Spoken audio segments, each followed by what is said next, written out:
2013년 여름 훈련 집회 창세기 결정 연구 7주 개요 생명수의 강 성경에서 생명수의 강 신성한 흐름 유일한 흐름에 관한 개념은 매우 중요하다.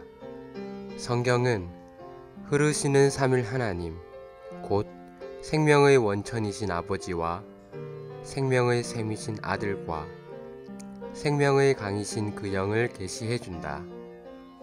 성경에는 오직 한 흐름, 하나의 신성한 흐름이 있다. 역대로 흐르고 있는 신성한 흐름은 유일하게 하나이다. 강 하나가 에덴에서 흘러나와 동산을 적시고 그곳에서 갈라져 네 줄기가 되었다. 여기에서 강은 생명수의 강을 상징하며 이 강을 따라 생명나무가 자란다. 강이 에덴에서 흘러나오는 것은 생명수의 강이 하나님에게서 흘러나오는 것을 상징한다. 이것은 하나님께서 사람이 마실 수 있는 생수의 근원이시라는 것을 가리킨다. 숫자 4는 창조물인 사람을 상징한다. 하나의 강이 네 줄기가 된 것은 강이 근원과 중심이신 유일하신 하나님에게서 흘러나와 사람에게 도달하기 위해 사방으로 흐르는 것을 상징한다.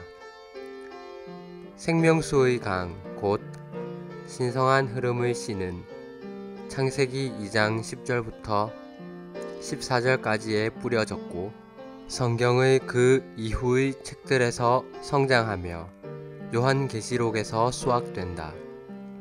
살아있는 영적인 반석이신 그리스도는 하나님의 율법의 권위로 맞으셨는데 이것은 부활 안에 있는 생명수가 그분으로부터 그분의 구속받은 백성 안으로 흘러 들어가 그들이 마실 수 있도록 하기 위한 것이었다. 생수는 부활 안에 있는 생명수, 곧 삼일 하나님의 궁극적인 흘러나옴이신 모든 것을 포함하신 생명 주시는 영이다.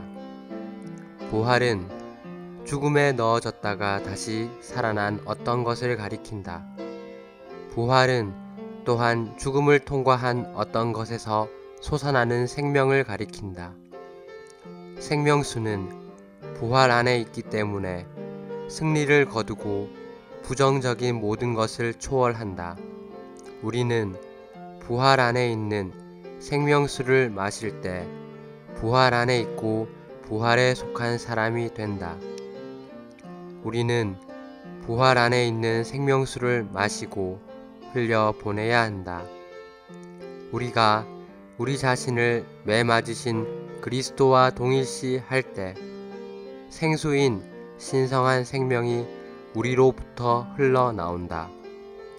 우리가 부활 안에 있는 생명수를 마시고 흘려 보낸다면 시냇물이 될 것이고 그리스도는 그분의 전쟁의 날에 앞장서서 싸우시면서 이 시냇물을 마시실 것이다.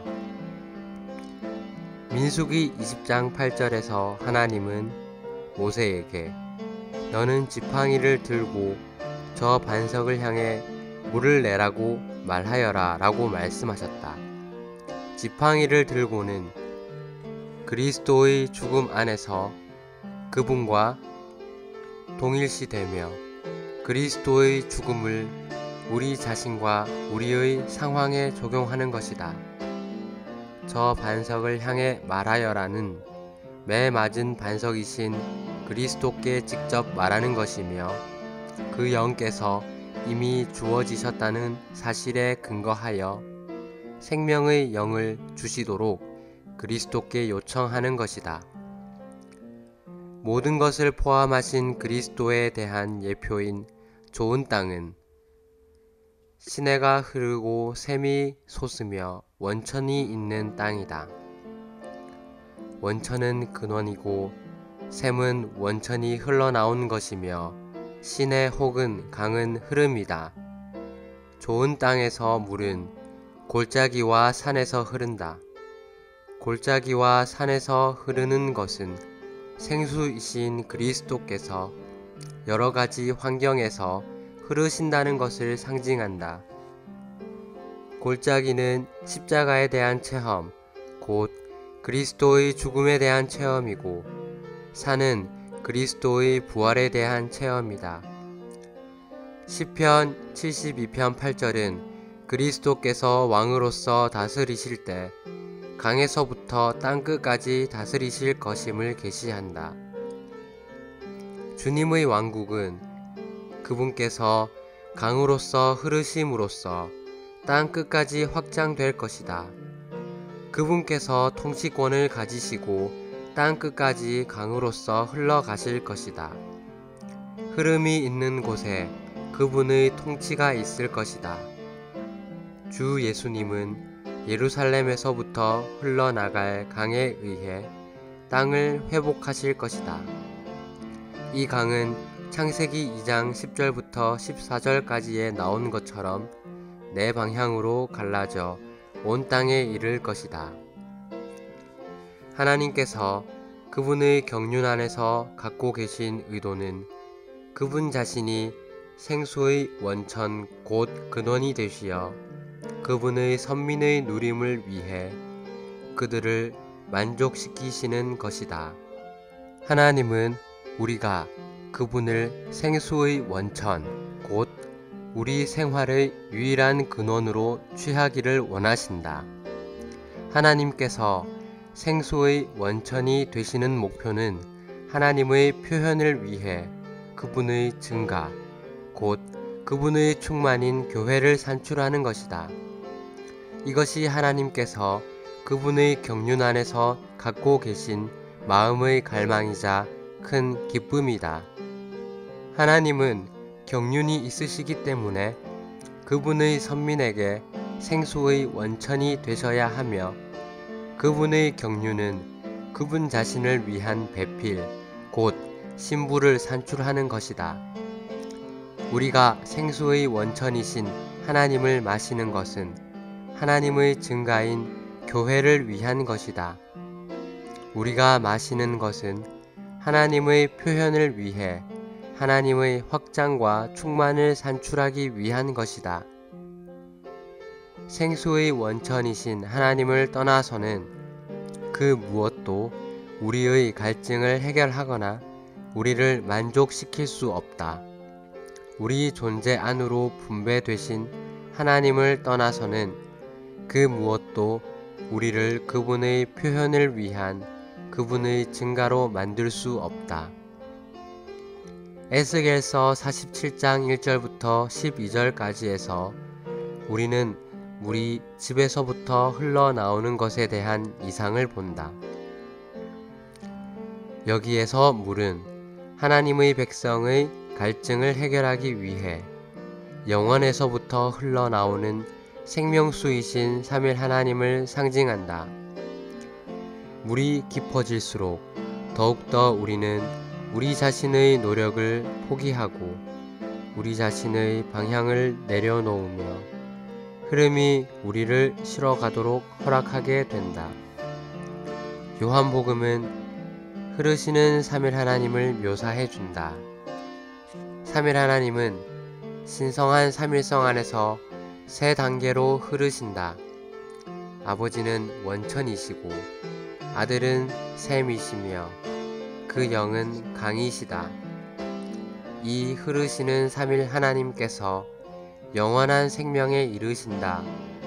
에 이르다는 말은 목적지를 언급하는 것인데, 이 목적지는 영원한 생명의 총체인 새 예루살렘이다. 원천이신 아버지와 샘이신 아들과 강이신 그 영은 우리 안으로 흘러 들어오시고 우리와 함께 흐르심으로 새 예루살렘에 이르고 새 예루살렘이 되신다. 원천이신 아버지와 샘이신 아들과 강이신 그 영은 모두 새 예루살렘을 영원한 목표로 취하신다. 요한계시록 22장 1절은 생명수의 강에 대해 말한다. 창세기 2장 10절부터 14절까지와 시편 46편 4절 상반절과 에스겔서 47장 5절부터 9절까지에 나오는 강들로 예표된 이 강은 그 가운데 흐르고 있는 생명의 풍성을 의미한다. 이 강은 창세기 2장 10절부터 14절까지에서 하나의 강이 갈라져 네 지류가 되었듯이 거룩한 성의 사방으로 흐른다.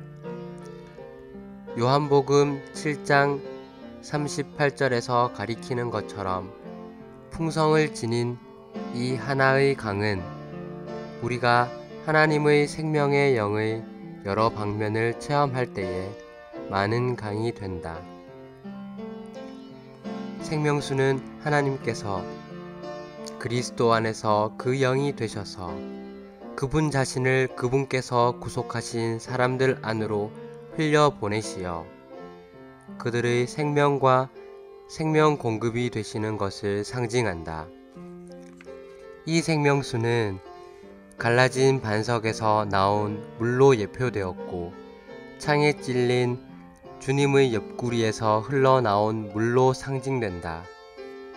요한계시록 22장 1절에서 이 생명수는 강이 되며 하나님과 어린 양의 보좌에서 흘러나와 새 예루살렘 전체를 공급하고 적신다.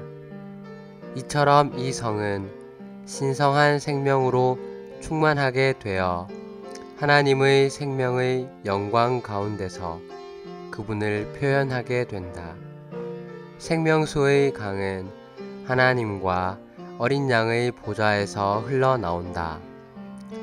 영원 안에서 보좌에 앉아 계신 하나님은 어린 양 하나님, 곧 우리를 구속하신 하나님이시며 그분의 보좌에서 우리를 공급하고 만족하게 하는 생명수의 강이 흘러나온다. 이것은 어떻게 삼일 하나님, 곧 하나님과 어린 양과 생명수로 상징되시는 그 영께서 영원토록 그분 자신을 그분의 머리의 권위 아래서 그분께서 구속하신 이들 안으로 분배하시는가를 묘사한다. 2013년 여름 훈련 집회 창세기 결정 연구 생명수의 강 7주 1일 아침의 누림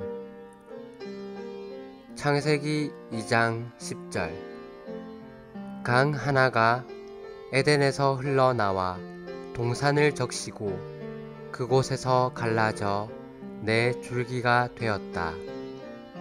시편 46편 4절 한 시내가 있어 나뉘어 흘러 하나님의 성 곧 지존하신 이의 성소를 기쁘게 하도다. 나무 곁에는 강이 있다. 그 나무는 생명나무이기 때문에 그 강도 분명히 생명과 관련이 있다. 우리는 또 성경의 끝에서 생명의 강이 흐르고 생명나무가 자라는 것을 본다. 우리는 생명나무와 생명의 강을 성경의 처음과 끝에서 발견한다. 성경에서 또 중요한 것은 강의 의미이다. 성경이 처음과 끝 모두에서 사람을 말할 때에는 강도 언급했다. 사람이 하나님을 생명으로 받아들이고 하나님의 살진 것을 누리고 갈증을 풀고 적셔지고 자라고 기뻐하는 것은 다 그 강에 의한 것이다. 오늘의 읽을 말씀 우리는 삼일 하나님께서 아버지와 아들과 영을 통하여 우리 안으로 흐르신다는 것을 보아야 한다. 우리가 이 물을 마실 때 이 물은 우리 안에서 원천이 된다. 우리 모두는 원천이 내 안에 있다 라고 말해야 한다. 이 원천은 샘으로 솟아나고 샘은 강으로 흘러나간다. 이것이 신성한 삼일성의 신성한 말씀하심이요 신성한 확산이요 신성한 분배이다. 원천이신 아버지와 샘이신 아들과 강이신 그 영은 우리 안으로 흐르신다. 오순절 날에 시작되어 수세대를 거쳐 바로 이 순간까지 흘러온 이 신성한 생명의 흐름은 오직 하나이다. 이것이 가는 곳마다, 이것이 흐르는 곳마다 많은 흐름들이 아니라 오직 하나의 흐름만이 있게 된다. 여러분이 사도행전을 읽어본다면 오직 하나의 흐름, 하나의 조류만이 있음을 보게 될 것이다.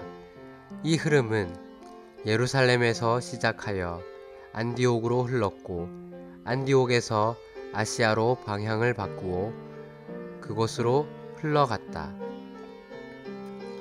생명나무와 흐르는 강이 말해주는 것은 우리가 예수님을 음식으로 우리 안에 받아들일 때마다 이 음식이 신성한 생명을 나누어 주고 이 생명은 적시고 흐르는 생명이 된다는 것이다. 요한계시록 22장 1절과 2절에서 우리는 생명수의 강을 본다. 이 강 좌우에는 생명나무가 자라고 있고 이 강은 하나님의 보좌로부터 흐른다. 이 그림은 생명나무와 생명수의 강이 생명의 참된 체험을 나타낸다는 것을 더욱 확실히 증명해준다. 우리가 그리스도 안에 계신 하나님을 우리의 생명으로 받아들일 때마다 이 강은 우리 안에 흘러서 우리를 적시고 우리 안에서 많은 일을 이룬다. 이 강은 동산을 적셔서 동산에서 많은 생물이 자라게 한다. 또한 이 강은 사람의 갈증을 풀어주고 사람을 살게 한다. 이 모든 사실은 이 강이 생명을 흐르게 함을 나타낸다. 사람의 육신의 생명을 위해서도 혈액순환을 유지하기 위해서 물을 충분히 마셔야 한다. 육신의 생명의 흐름은 물에 의존한다. 이와 같이 우리는 매일 생명수를 마심으로써 우리 안에 신성한 생명의 흐름을 유지해야 하고 이 흐름은 우리 안에 신성한 생명의 영적인 순환을 유지시켜 준다. 이 강이 에덴에서부터 흘러나온다는 것은 곧 이 강이 하나님에게서 흘러나온다는 것을 의미한다. 요한계시록 22장에서는 생수의 강이 하나님의 보좌로부터 흘러나오는데 이것은 곧 하나님 자신께서 흘러나오시는 것이다. 바로 생명이신 하나님께서 생수의 근원으로서 우리 속에 흘러들어와 우리의 누림이 되신다. 이 강은 하나다. 여러분에게는 2개의 강이 있는가? 믿는 이들이 1000명이 있을지라도 우리에게는 오직 하나의 강이 있을 뿐이다. 왜냐하면 우리는 같은 근원, 곧 창조주 하나님으로부터 나왔기 때문이다. 근원이 하나이기 때문에 그 흐름도 오직 하나일 수밖에 없다. 하나의 강이 넷으로 갈라져 4개의 지류가 되었다. 이것은 무슨 뜻인가? 그 강은 근원과 중심이신 하나님에게서 흘러나와 사방의 모든 사람들에게 이른다는 뜻이다. 성경에서 하나는 하나님의 숫자이다. 그분은 창조주이시며 유일하신 분이기 때문이다. 넷 이라는 숫자는 사람, 즉 피조물을 의미한다. 사람들이 네 방향 모두에 살기 때문에 하나의 강이 하나님에게서 나와서 사람들에게 도달하기 위해 2013년 여름 훈련 집회, 창세기 결정 연구, 생명수의 강, 7주 2일, 아침의 누림, 출애굽기 17장 6절.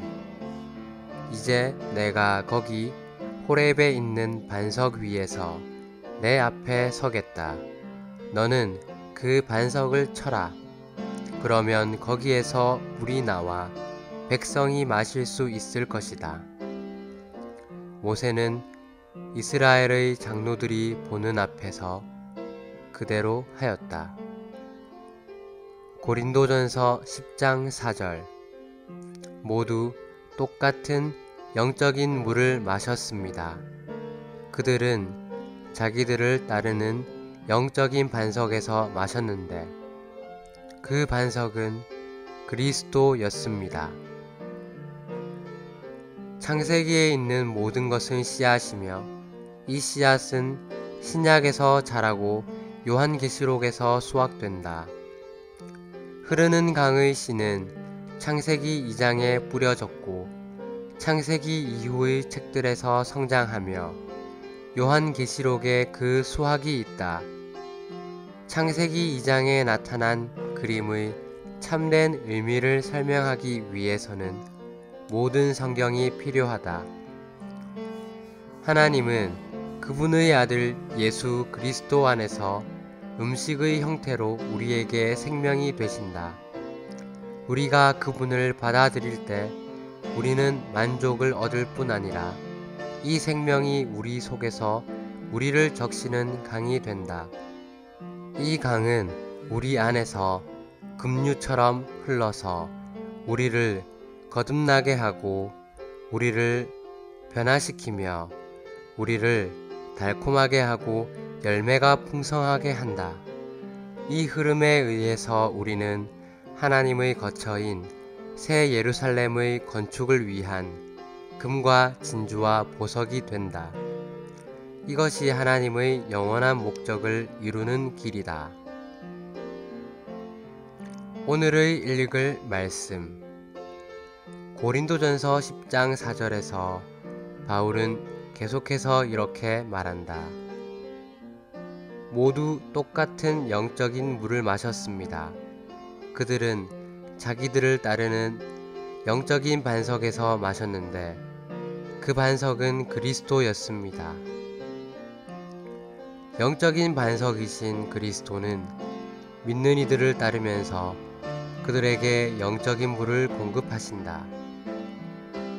고린도전서 10장 4절에 나오는 영적인 물은 깨진 반석에서 흘러나온 생수를 가리키는데 이 생수는 모든 것을 포함한 우리의 음료로서 십자가에 못 박히시고 부활하신 그리스도에게서 흘러나오신 그 영을 상징한다.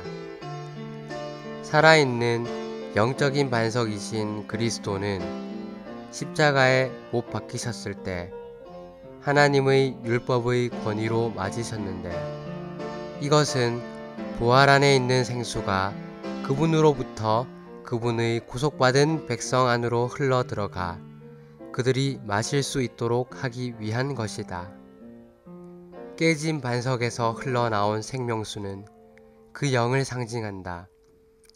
우리는 모두 같은 영적인 물을 마셔야 하고 모든 것을 포함하신 영 이외의 다른 것은 마시지 말아야 한다. 하나님의 백성이 생수를 마실 수 있도록 매맞아 깨져 생수를 흘려 보낸 반석은 물질적인 반석이었다.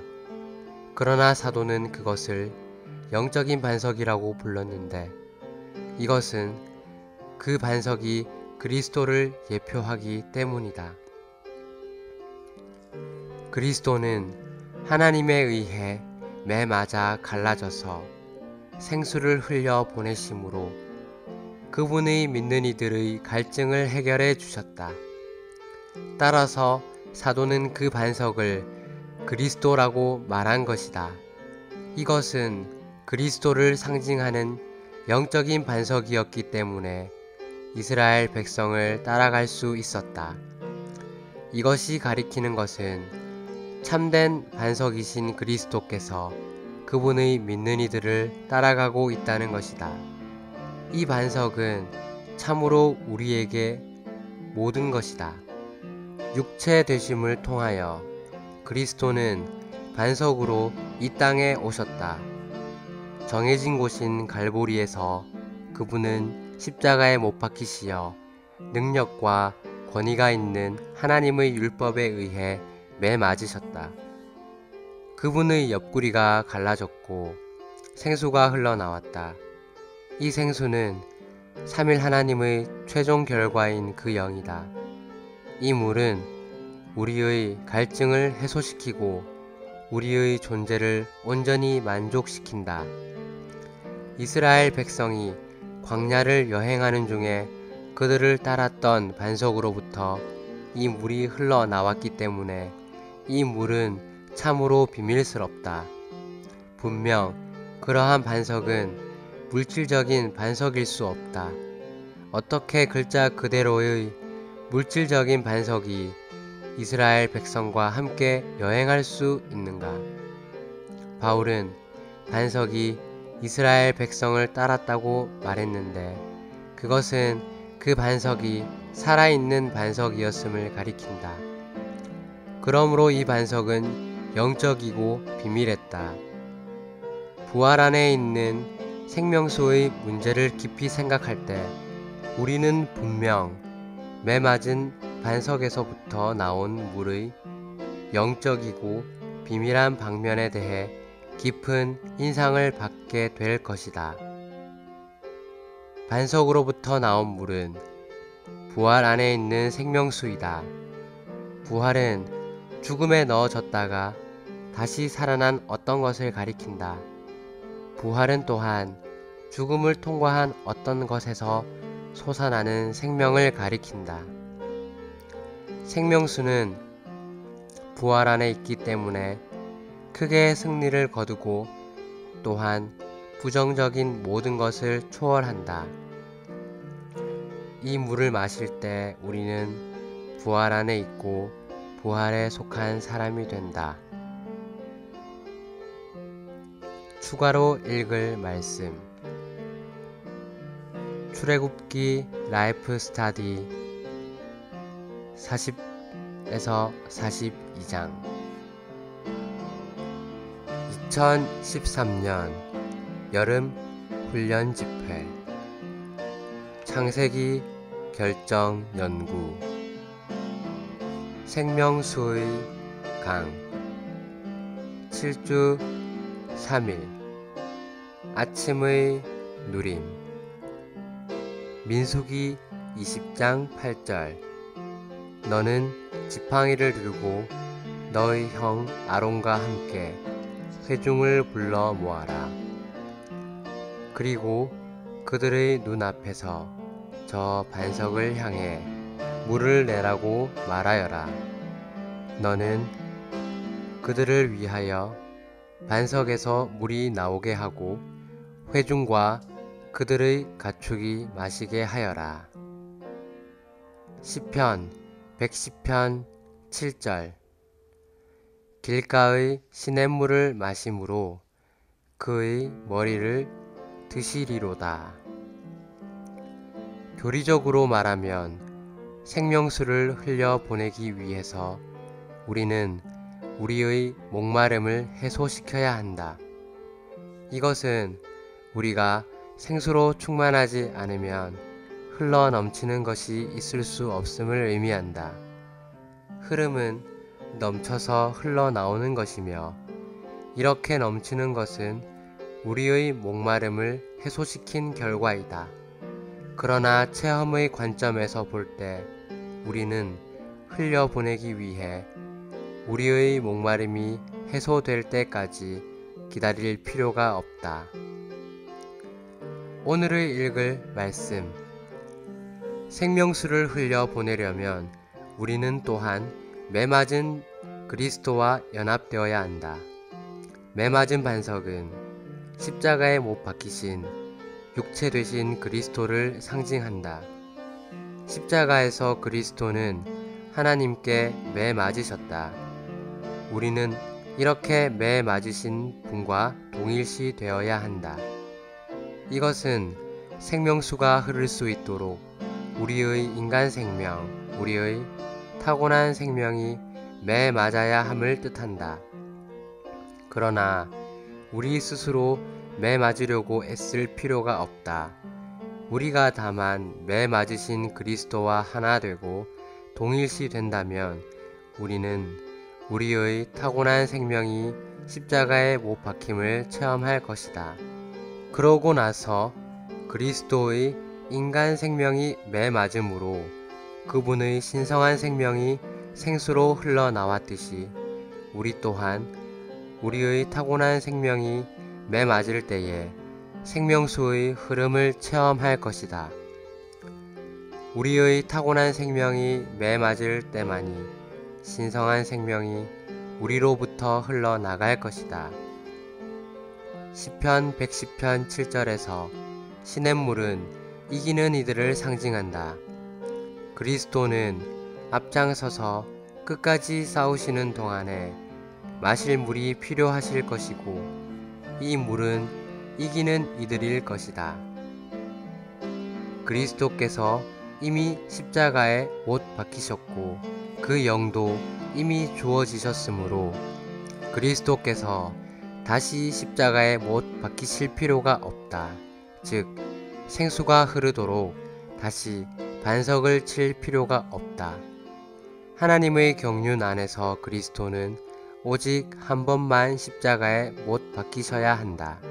십자가에 못 박히신 그리스도에게서 생수를 받기 위해 우리는 다만 지팡이를 들고 반석을 향해 말하면 된다.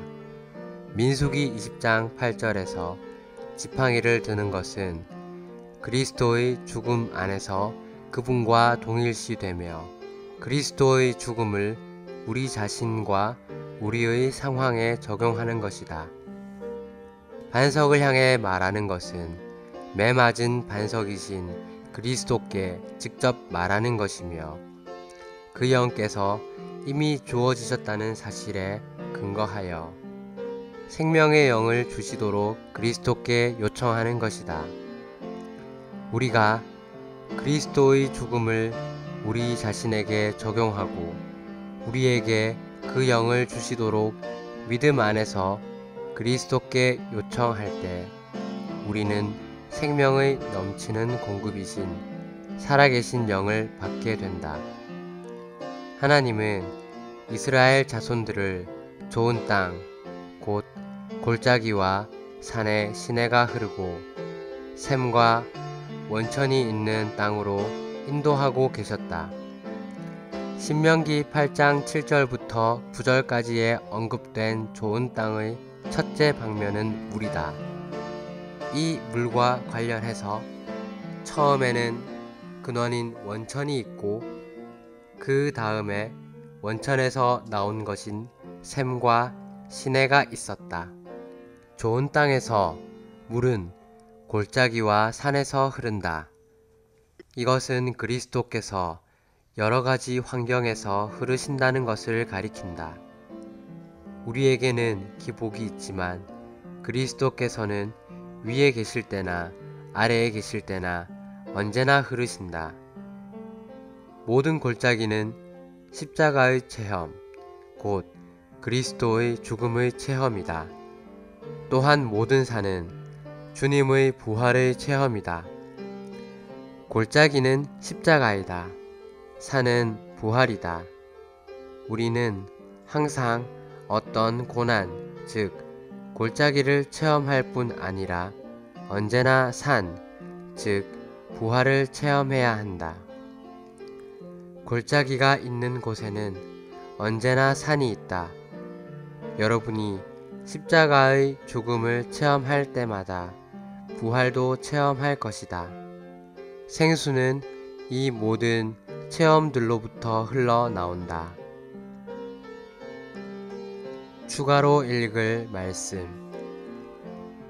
출애굽기 라이프 스타디 43에서 45장.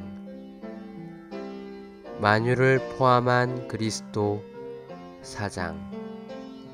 2013년 여름 훈련 집회. 창세기 결정 연구. 생명수의 강. 7주 4일.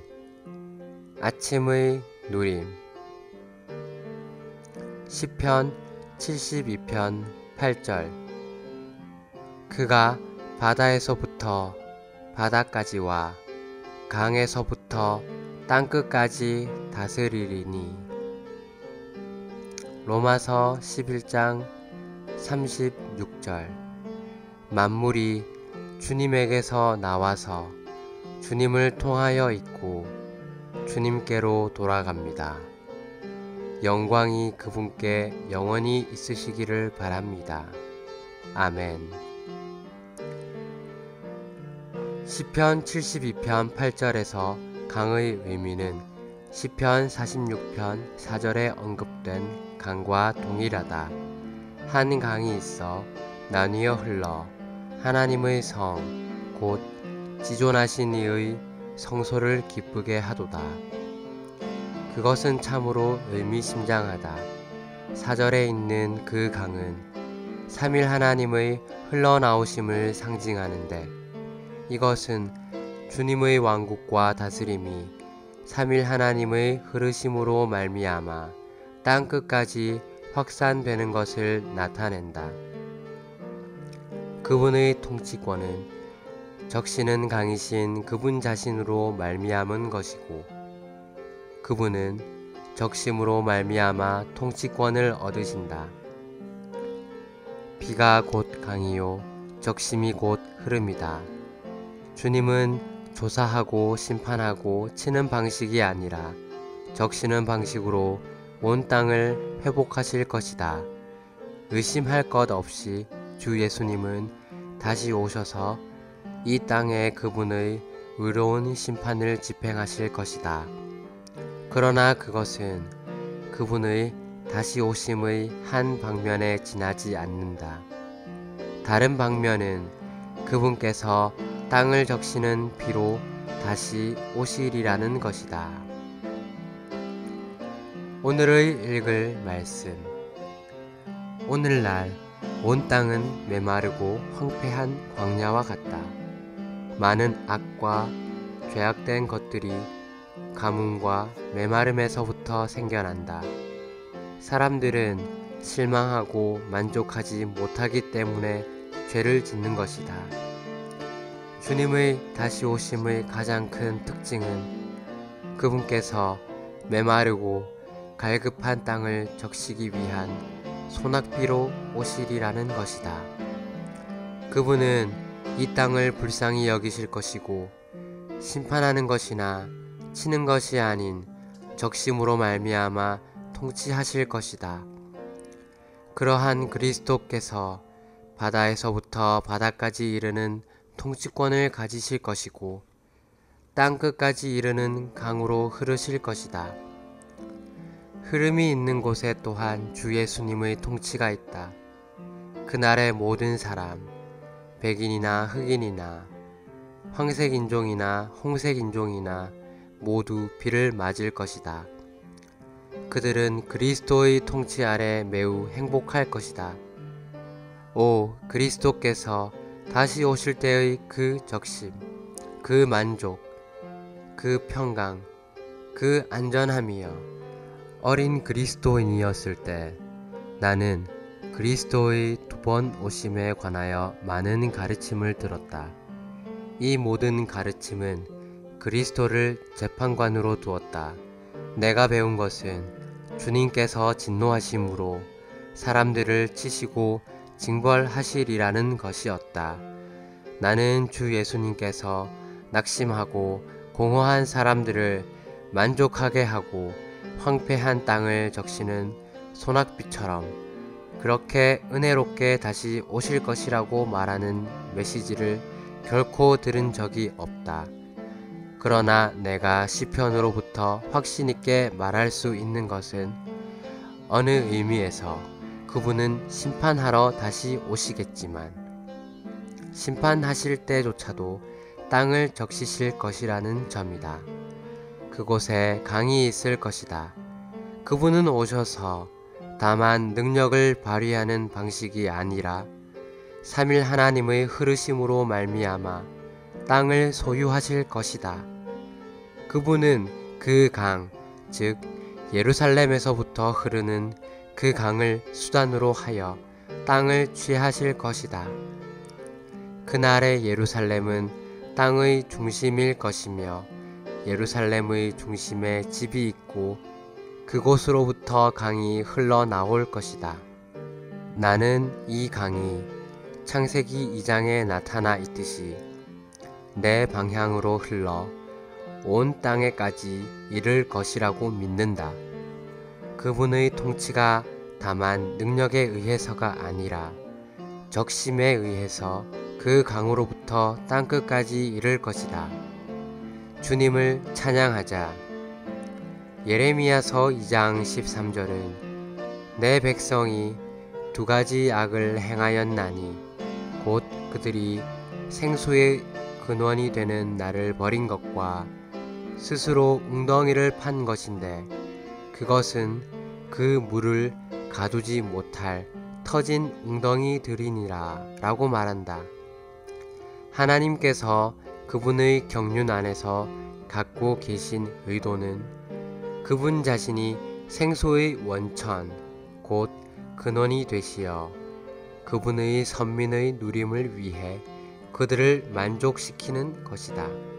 이 누림의 목표는 하나님의 표현을 위해 그분의 증가와 확장 곧 그분의 충만인 교회를 산출하는 것이다.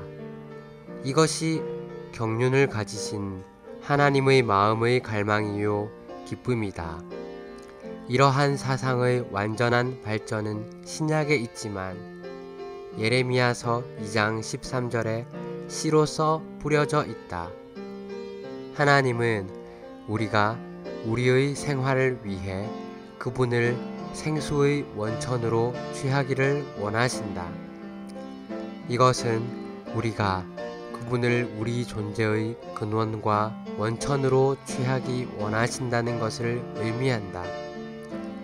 어떻게 우리가 그분을 우리의 근원으로 취할 수 있는가? 하나님을 생수의 근원으로 취할 수 있는 유일한 길은 날마다 그분을 마시는 것이다. 마심으로써 우리는 근원이신 하나님으로부터 흘러나오는 생수를 우리 안으로 받아들인다. 추가로 읽을 말씀 위트니스리 전집 1969년 3권 시편에 계시되고 예표된 그리스도와 교회 11장 위트니스리 전집 1969년 2권 성경에 있는 생명에 관한 중대한 계시 4장 2013년 여름 훈련 집회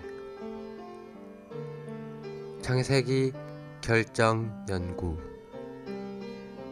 생명수의 강 7주 5일 아침의 누림 고린도전서 12장 13절 우리가 유대인이나 헬라인이나 노예나 자유인이나 모두 한 영 안에서 한 몸 안으로 침례받았고 또 모두 한 영을 마시게 되었습니다.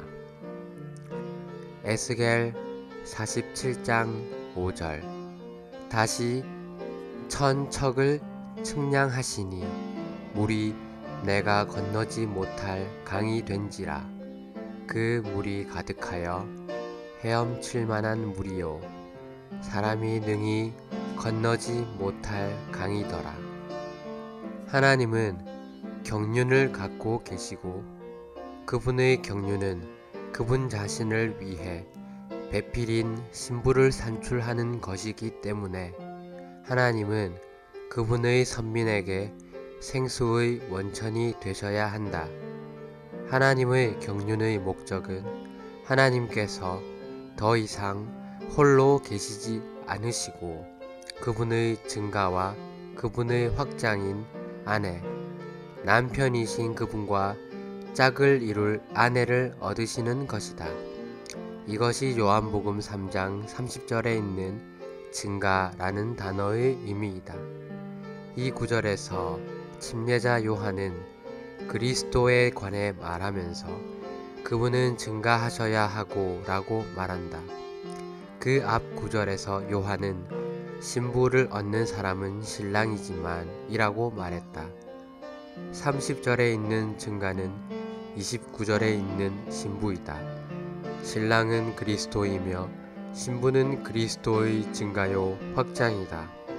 하와가 아담의 갈빗대로 건축된 아담의 증가였듯이 신부인 하나님의 선미는 신랑이신 그리스도의 증가이다. 오늘의 읽을 말씀. 우리가 생수이신 하나님을 마시는 것은 하나님의 증가인 교회를 위한 것이다. 우리가 마시는 것은 하나님의 표현을 위해 하나님의 확장과 충만을 산출하기 위한 것이다. 예레미야서 2장 13절에서 하나님의 부담은 이스라엘 백성이 그분의 표현이 될 수 있도록 그분을 마심으로 그분의 충만인 그분의 증가가 되는 것이었다. 이스라엘 백성은 생수의 원천이신 하나님을 마셨어야 했지만 그렇게 하지 않고 대신에 두 가지 악을 범했다. 그 첫 번째 악은 하나님을 저버린 것이었고 그 두 번째 악은 또 다른 근원인 웅덩이들을 판 것이었다. 그러나 그러한 웅덩이들은 터져서 물을 저축할 수 없었다. 이것은 생수의 원천이신 하나님을 떠나서는 그 무엇도 우리의 갈증을 해결하거나 우리를 만족시킬 수 없음을 가리킨다. 우리 존재 안으로 분배되신 생수이신 하나님을 떠나서는 그 무엇도 우리를 그분의 표현을 위한 그분의 증가로 만들 수 없다. 에스겔서 47장 1절에서 물은 하나님의 백성의 갈증을 해결하기 위해 영원에서부터 흘러나오는 생명수이신 삼일 하나님을 상징한다. 집에서부터 강을 흘러나오게 하는 요인들은 다음과 같다. 1. 집의 건축과 완성. 2. 집에 관한 양식과 율법과 규례에 따른 백성의 생활. 3. 제사장들의 봉사. 4. 모든 제물들을 드림. 이러한 요인들이 교회 안에서 더 많이 있을수록 하나님의 흐름이 더 많이 산출될 것이다. 물이 더 깊어질수록 걷기가 더 어려워진다.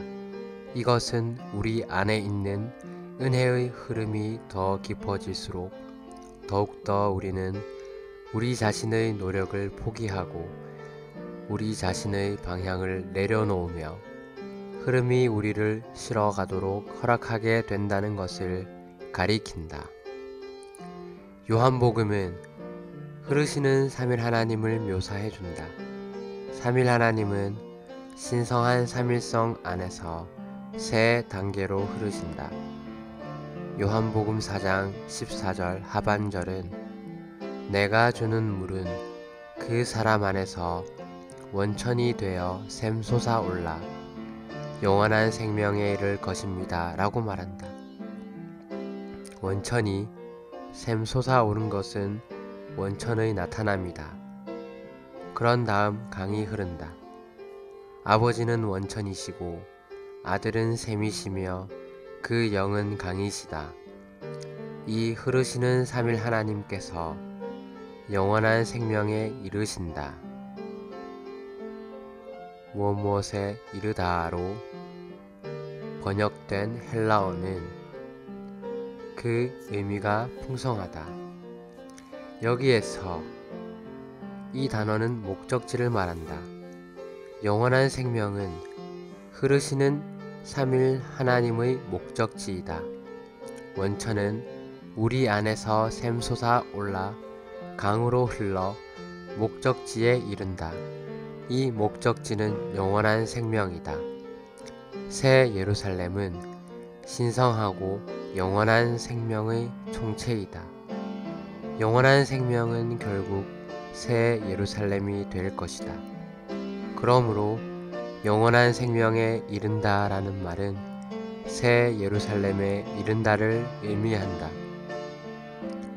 우리는 새 예루살렘에 도달하기 위해 그 신성한 새 예루살렘에 이르도록 흐르는 무언가를 가져야 한다. 추가로 읽을 말씀 예레미야 라이프 스타디 4장 고봉 메시지 10권 요한복음 결정 연구 14에서 15장 2013년 여름 훈련 집회 창세기 결정 연구 생명수의 강 7주 6일 아침의 누림 요한복음 4장 14절 누구든지 내가 주는 물을 마시는 사람은 영원히 목마르지 않을 것입니다. 내가 주는 물은 그 사람 안에서 원천이 되어 샘솟아 올라 영원한 생명에 이를 것입니다. 요한계시록 22장 1절 또 그 천사는 나에게 수정처럼 빛나는 생명수의 강을 보여주었습니다. 그 강은 하나님과 어린 양의 보좌에서 흘러나와 그 성의 길 가운데로 흐르고 있었습니다. 삼일 하나님은 우리 안으로 흘러 오실 때 우리와 함께 흐르신다. 그분은 우리와 함께 새 예루살렘에 이르도록 흘러 우리를 새 예루살렘이 되게 하실 것이다. 무엇에 이르다 라는 말은 또한 무엇이 되다를 의미한다. 새 예루살렘에 이르다는 새 예루살렘이 되다를 의미한다. 우리가 새 예루살렘이 되지 않는다면 우리는 결코 새 예루살렘 안에 있을 수 없다. 우리는 새 예루살렘이 되어야 한다. 그럴 때 우리는 새 예루살렘 안에 있을 수 있다. 오늘의 읽을 말씀 영원한 생명을 갖는 것은 새 예루살렘에 연결되고 참여하는 것을 뜻한다. 모든 과정을 거치신 삼일 하나님, 육체 되시어 죽고 부활하신 모든 것을 포함하신 그리스도, 완결되시어 우리 안에 내주하시는 생명 주시는 영은 모두 새 예루살렘을 영원한 목표로 삼으신다. 나는 이러한 표현을 썼을 때 요한복음 결정 연구에서 내가 이러한 표현을 쓴 이유를 대부분의 사람들이 거의 이해하지 못할 것을 알았지만 이것이 나의 요한복음 연구의 결론이다. 요한복음은 특히 1장부터 4장까지는 세 단계로 흐르시는 하나님에 대한 기록이다. 아버지는 원천으로, 아들은 샘으로, 그 영은 흐르는 강으로 계신다. 더 나아가 그분들은 모두 새 예루살렘을 영원한 목표로 취하신다. 얼핏 보기에는 새 예루살렘이 요한복음에 언급되어 있지 않는 것 같다. 그러나 4장 14절의 영원한 생명에서 우리는 새 예루살렘을 볼 수 있다. 여기에서의 영원한 생명은 신성한 생명의 총체이다. 사람은 인간 생명의 총체이다. 우리 각 사람이 인간 생명의 총체이지만 신성한 생명은 온 우주 가운데 오직 하나의 총체, 곧 새 예루살렘을 갖는다. 영원한 생명에 이르는 것은 다만 영원한 생명인 새 예루살렘 안으로 들어가는 것을 의미하는 것만이 아니라 영원한 생명인 새 예루살렘이 되는 것을 의미한다. 다가올 새 예루살렘은 여러분과 나일 것이다. 우리가 새 예루살렘이다. 새 예루살렘은 여전히 완결되는 과정에 있고 이렇게 새 예루살렘을 완결하는 일이 신성한 생명의 흐름이다. 이것은 매우 깊은 것이다. 하나님은 그분의 보좌로부터 흘러나오는 강을 수단으로 하여 그분 자신을 우리 안으로 분배하신다. 요한계시록 22장 1절에 따르면 이 강은 생명수의 강이라고 불린다. 창세기 2장 10절부터 14절까지와 시편 46편 4절 상반절과 에스겔서 47장 5절부터 9절까지에 나오는 강들로 예표된 이 강은 그 가운데 흐르고 있는 생명의 풍성을 의미한다. 이 강은 창세기 2장 10절부터 14절까지에서 하나의 강이 갈라져 내 지류가 되었듯이 거룩한 성의 사방으로 흐른다. 요한복음 7장 38절에서 가리키는 것처럼 풍성을 지닌 이 하나의 강은 우리가 하나님의 생명의 영의 여러 방면을 체험할 때에 많은 강이 된다. 생명수는 하나님께서 그리스도 안에서 그 영이 되셔서 그분 자신을 그분께서 구속하신 사람들 안으로 흘려보내시어 그들의 생명과 생명 공급이 되시는 것을 상징한다. 이 생명수는 갈라진 반석에서 나온 물로 예표되었고 창에 찔린 주님의 옆구리에서 흘러나온 물로 상징된다. 여기에서 이 생명수는 강이 되며 하나님과 어린 양의 보좌에서 흘러나와 새 예루살렘 전체를 공급하고 적신다. 이처럼 이 성은 신성한 생명으로 충만하게 되어 하나님의 생명의 영광 가운데서 그분을 표현하게 된다.